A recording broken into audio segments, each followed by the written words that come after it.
Good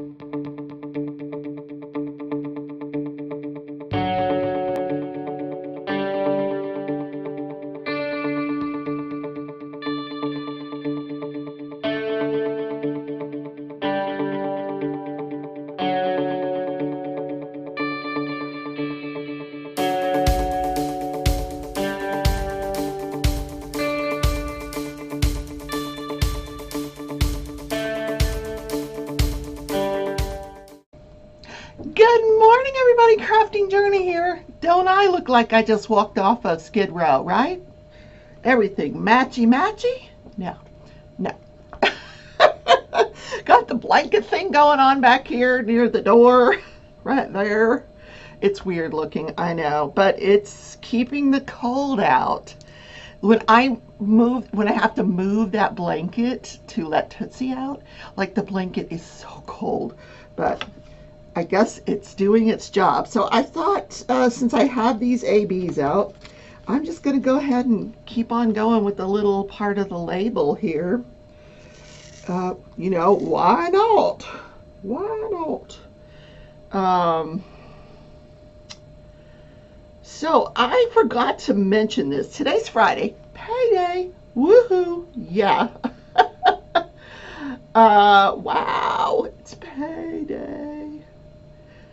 So I'm doing a second yarn giveaway. I'm going to try to do one every month. So I will put the link to that video up here in the right here, right there. That's the link to the video.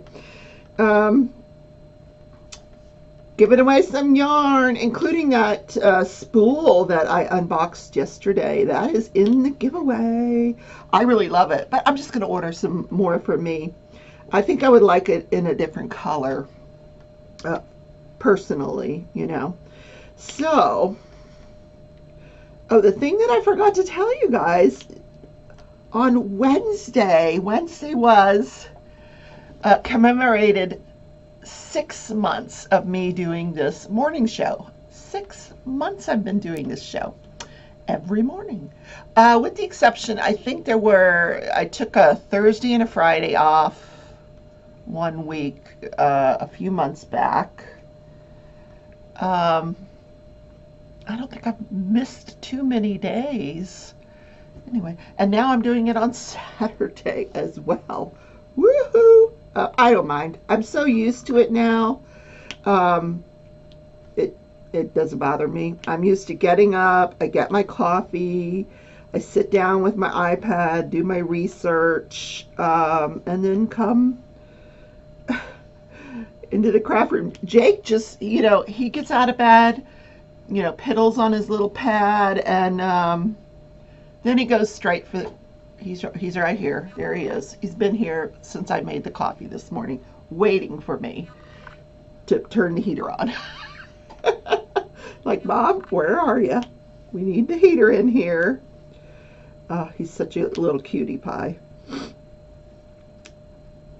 It is going to be bitterly, bitterly cold this weekend. I mean, like, they're predicting minus 30 wind chill here in Wichita, so I can't even imagine what the rest of the country is like. Wow, just wow. Just go. Oh my God, stay warm, people. Stay warm. So, yeah, I've been doing this for 6 months. So, yeah, so we're doing a yarn giveaway. Not to commemorate the 6 months, but just because I like to do yarn giveaways every month. It helps me, I have so much yarn. Oh my gosh, and I like to pay it forward. People have been so generous giving me yarn. And I'm not giving away any of the yarn I've been gifted. But the stuff that I give away is yarn that I have purchased myself. But people have been so generous in getting me started in yarn crafts and donating yarn to me that I need to, pay it forward, give back to the community, and I'm going to do it by doing giveaways every month.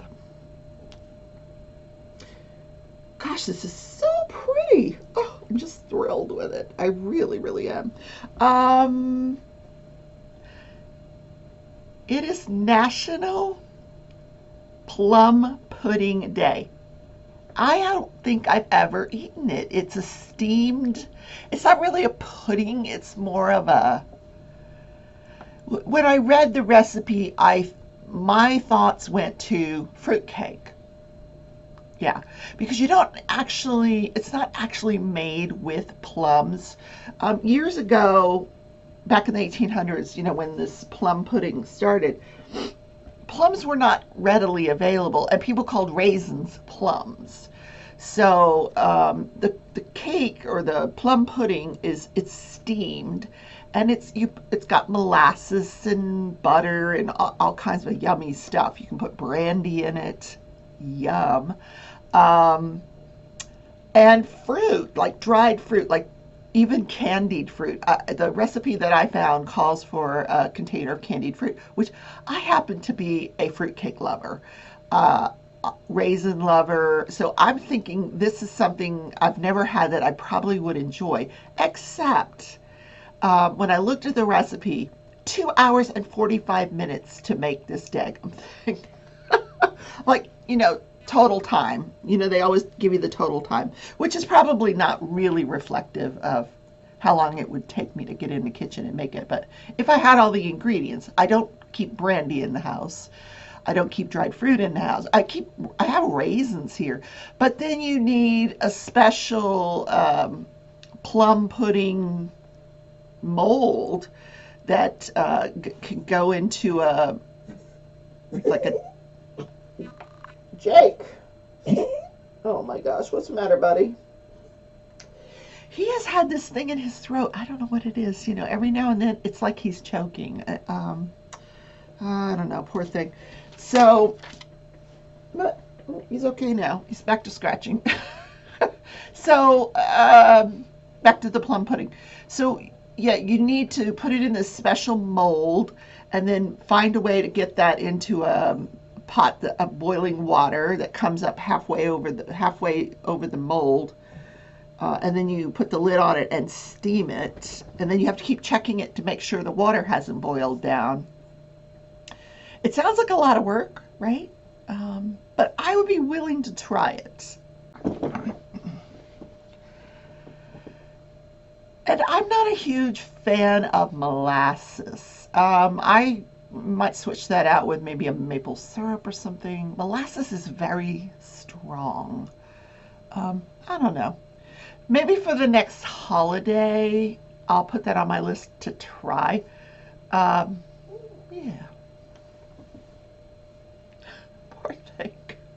So, yeah, it is gosh darn middle of the night. I'm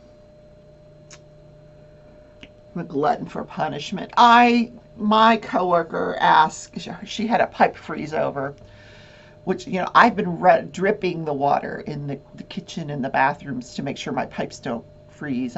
They say that's what you need to do. Anyway, her pipe, she has a frozen pipe.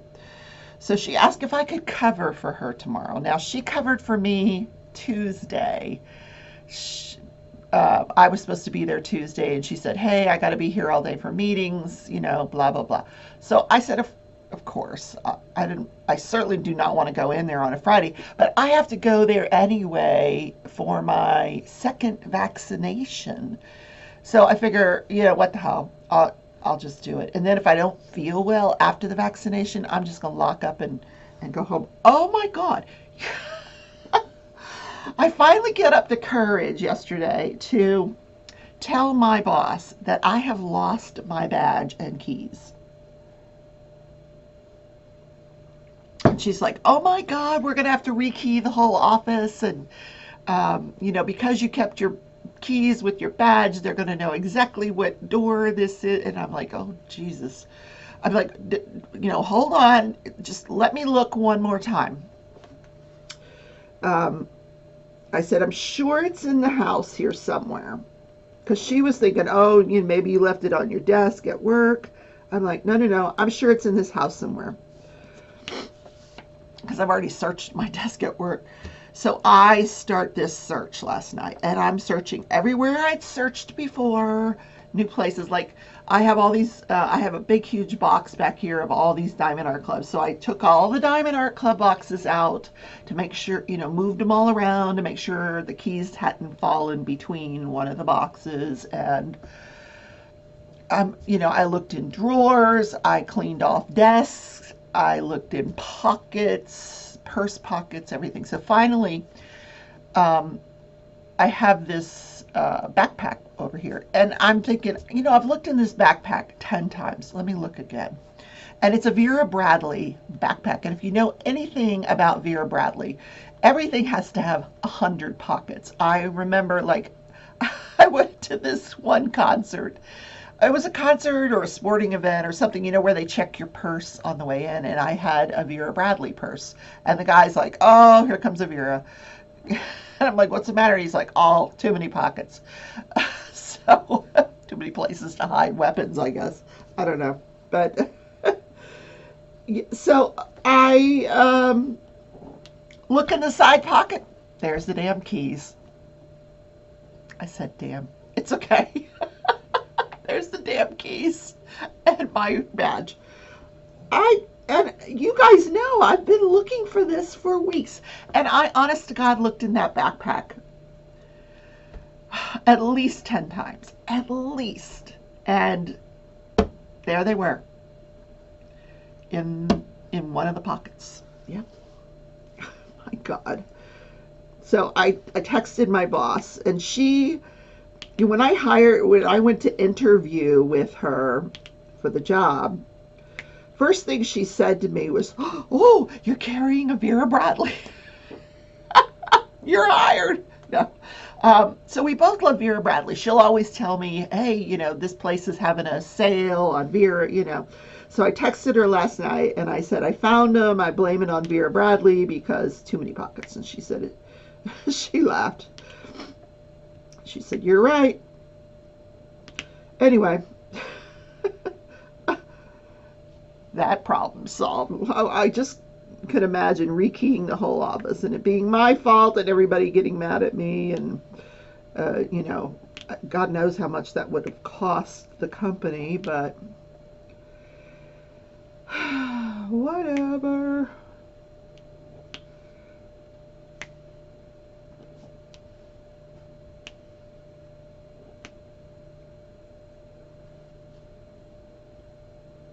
So pretty. I just keep looking at this. It's just really pretty. Anyway, try to think of everything. I mean, what do I talk about every day? I don't go anywhere. I don't do anything. So I finished a big project at work. Thank God that's over with. I called my sister last night. She is moving to Texas on the 17th this week. So I'm like, "Where in Texas?" She's like, "Southwest of Houston." I'm like, "Oh, I know it." No, I don't. Texas is huge. But it doesn't sound like a place I could drive to within a few hours. I mean, I can get through Oklahoma to Texas in about 3 hours, but then Texas is a huge state. Like, from here to San Antonio took me 11 hours, 10 or 11 hours for the retreat last year. And then when I drove home when I stayed in Dallas at the Crafty Heifers apartment, we had a little slumber party. It was so much fun. So, but from Dallas to home, I think it was like 6 hours or so, 6 or 7. So I'm thinking to get to my sister's new place. I don't know. But I really want to see her. I miss her so much. It's been like 2 years since I've seen her in person. But I guess I need to wait till this COVID thing has worked itself out before I start visiting people. I do plan to go to the retreat. The one in Missouri. I'm not doing the one I don't know, where's the other one at? Michigan. I'm not going to Michigan because I don't want to be flying. I don't want to get on a plane. Not that I don't enjoy planes, I just don't enjoy the germs. So, no, I'm not going to do any flying. I could drive to the one in Missouri. It's 2 hours, 3 hours away. My coffee's already cold. There's no keeping the coffee hot in this weather. All right, let's talk about this day in history. 1924, this day in history. Um, in the I'm going to butcher this name, Aeolian, Aeolian, Aeolian Hall in New York City. The Aeolian Hall in New York City, I'll get it out, um, was a concert, and it was called Experiment in Modern Music. And it was a concert designed to, compare older music with jazz, composed music versus ad lib type music. Um, and George Gershwin was asked to compose a song for the concert. So now George Gershwin was a young boy at this. Well, he was not a boy at this point in time, but his father was a Russian Jewish immigrant, come to New York, had all these different businesses, um, had three sons and a daughter, and bought a piano for his older son, Ira. But as soon as they got it in the house, George started playing it, George Gershwin. And apparently he had been playing around town. He'd find a piano and he'd start playing.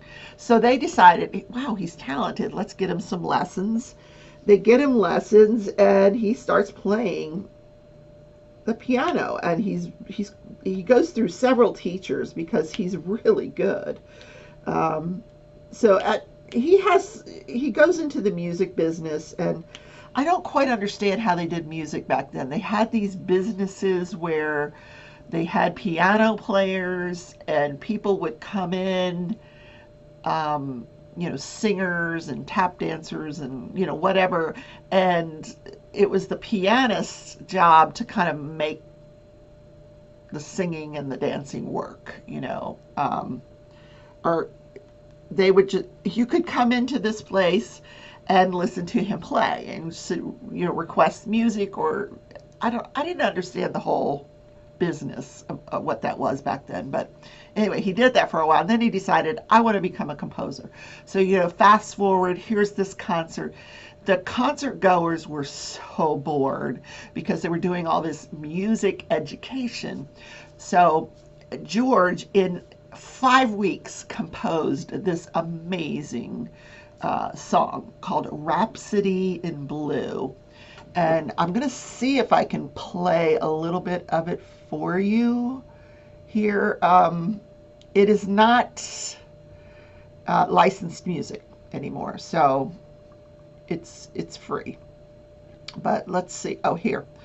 Let me just turn this up because I don't know how to get it on my other computer.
So this goes on for 17 minutes, this song. Very, very recognizable, especially the clarinet opening. I mean, it's brilliant, brilliant. And he composed this in 5 short weeks. And he decided he would ad lib his own piano part. So he hadn't even written that. And it really was the first time anybody had sort of combined like a symphony with jazz. And it was very, very exciting. And even listening to it this morning, I listened to the entire 17 minutes of it because the ending is like, oh, it's just an amazing piece of music and wonderful to just sit and absorb. I'm not going to play the entire 17. I could. I have time. 17 minutes of it, but I mean, I'm sure you recognized it. So that made him quite famous. But unfortunately, George Gershwin passed away at a very young age from a brain tumor. I want to say he was like 38 when he passed away. So, I mean, he was just an amazing, amazing composer. They called him like America's Mozart, so he really, really was brilliant. Um, I was really tickled to listen to that song this morning. And, they said that it's very reminiscent of New York. They said the rhythm behind it, he got the idea for the rhythm from the train tracks. Like he was on a train in New York and he got the rhythm from the train tracks. I mean, that's so cool. I played the flute for many, many years. Still have it up in the closet. Played, when my children were young, I played in church a lot. But I am by no means brilliant at music, or even, I mean, to compose music. No, I can play it, but I don't even know if I can play it anymore. It's one of those things where you pick it up and you're like, oh, kind of muscle memory. You see the notes and you just start playing it. But my favorite thing to play was Ian Anderson or Jethro Tull. Ian Anderson is the flute player for Jethro Tull. And I loved to play that music. And he is a brilliant flautist, brilliant. I have a lot of his videos, concert videos, and just amazing. If you've never heard of Jethro Tull or Ian Anderson, you gotta check it out because amazing, absolutely amazing. Anyway, I digress. Well, no, I didn't digress. We were talking about music. I'm so cold sitting here right now. It's cold in this room. The heater is really not helping. I don't even know what the temperature is outside. Let me check. What is the temperature outside right now? I've got that song in my head. Do do do do do do do do do do. 8 degrees outside. Holy moly. Brr. Okay, so today is the start of the Lunar New Year. So the Chinese, starting today, nothing's going to happen in China for the next, week or so. Yep. Oh my God. Did y'all see that 100 car pileup on the news last night? Let me look it up, see if I can find it. Oh, it was horrible. 100 car pileup. See if I can find it. Google is just great. Oh my God. 6 dead, dozens injured in Texas interstate crash. Oh my God. This is crazy. Absolutely crazy. It was in Fort Worth. 130 vehicles, over 130 vehicles. Is that some kind of a record? How in the world did that happen? I wonder if they can say how it happened. Do, do, do, do, do, do, do, do, do, do. Where's the story?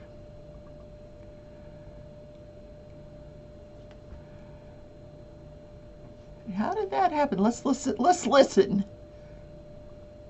They're still doing a lot of work out here, Doug. As you mentioned, we just learned here in the last half hour, the death toll from this accident is now up to 6. The number of people who have sought treatment for injuries now up to 65, and that number could be growing. We'll explain more on that in just a moment. I want to give you another look here at the highway at this hour. It hasn't changed significantly Ooh, a FedEx from what we showed you live here an hour ago. semi. Some of the tractor trailers are still in pretty precarious positions. They have not started moving, a few of them that are still in the middle of the wreckage, but back toward the ends of the pileup, we are seeing some movement from a few of the wreckers that are starting to move in closer and get some of the other vehicles involved out of this.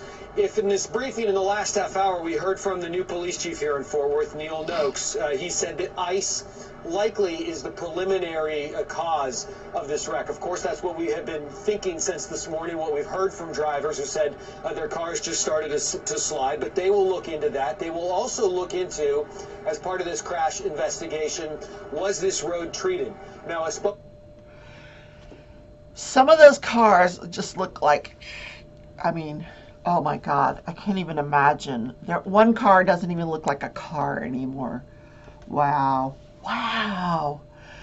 Icy road, and I don't know how often that area gets that kind of weather, and they're saying, was it treated or not? Around here, at the hint of snow or ice or whatever, they're out there treating the roads. Oh, those poor people. Oh my God. Well, thoughts and prayers to them, right? Oh, Jakey, what's the matter, buddy? He's like, I'm cold, Mother, but I love it here. I love it. So I'm going to go into the office today. I will stay as long as I can. My vaccination is scheduled for noon. Now, one person told me that when they got the second vaccine, it wasn't until the next day that they started not feeling well. So I think I'll be okay today. I'm going to be okay the whole weekend because I'm going to think positive. I'm going to get this vaccination. Nothing is going to happen. You will see me tomorrow in the morning show, and I will be just fine, right? Oh, right, Rebecca? Oh, oh gosh. So last night I was working on, oh yes, you guessed it, another hooded scarf, the blue and white one. I was actually working on two of them, the blue and white and the solid color one, because I'm almost done with the scarf part of that, and I'm ready to start the hood on the solid colored one. So hopefully I can wrap that up this weekend and get that in the mail. And then the blue and white one, it's an easier pattern than the solid color one. And it's a really interesting pattern too, though. I can't wait to show it to you. It's really an interesting looking pattern. Uses there's a treble crochet in it. It's very cool. It was on the cover of that hooded scarf book that I just got from Nareda. So, and Craft With Me Wednesday, Christy, who was with me on Craft With Me Wednesday, she did post her finished coloring page in the Crafting Journey Facebook group. So check that out. She's so good. I didn't finish mine. I just put it away. I put the burnt ochre pencil, or ochre pencil, in the coloring book and put it away. I just don't have time. I guess I say that, and I probably do have time, but I make time for crochet, don't I? I was working on my temperature blanket last night. So this is like I'm on the fourth row of the dark blue, which is the lowest temperature.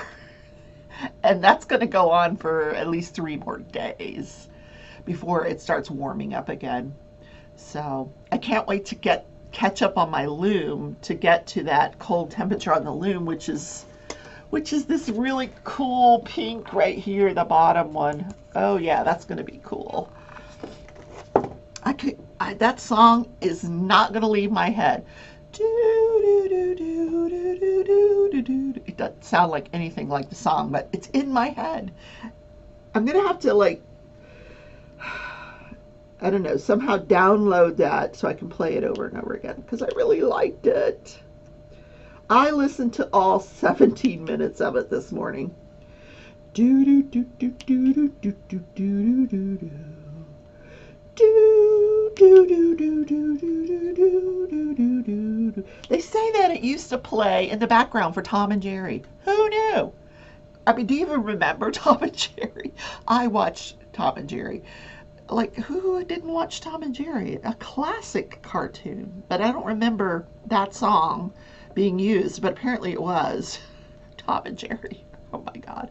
I'm sure it was used for a lot of things. Anyway, time to wrap it up and get this thing edited and I'm not going to work like this. No, but I will go dressed very warmly, Michelin man style, out the door. Because it's colder than bejesus. Check out my yarn giveaway, and I will see you tomorrow in the morning show, guys. Please, no driving on any icy roads. Stay home, stay safe, and keep on crafting. Love you guys.